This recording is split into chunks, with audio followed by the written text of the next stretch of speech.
this person. Now, obviously, the person ultimately has to make the decision.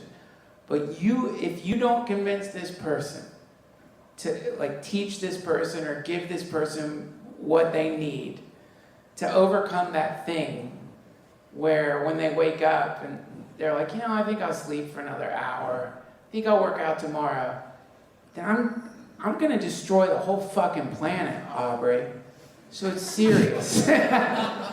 What would you say to that person? I guess the real question is, get me to the gym, man. Man, I think there's some forces inside us all that seek to punish ourselves.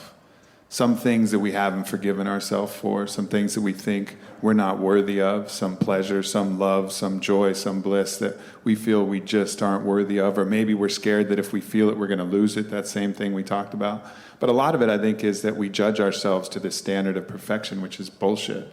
And then we hold these grudges against ourselves and punish ourselves. So I think a lot of the things we do, driving ourselves to ill health and not taking care of our body is an act of punishment against ourselves for some sin that we've committed in our own mind that we're judging ourselves harshly for. So, my first tactic would be to try to get them to forgive themselves, get them to love themselves, identify the fact that we're all imperfect, we all fuck up, we all do these things, but we're still worthy of love. We're worthy of infinite forgiveness.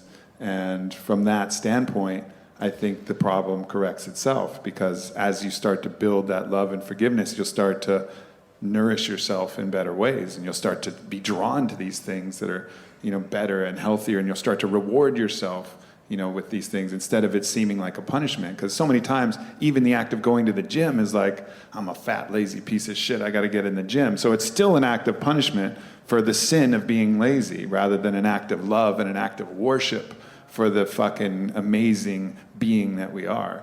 And so I think making that switch is going to be the most powerful thing you can do. Aubrey Marcus, everybody! Wow, dude, you're the best!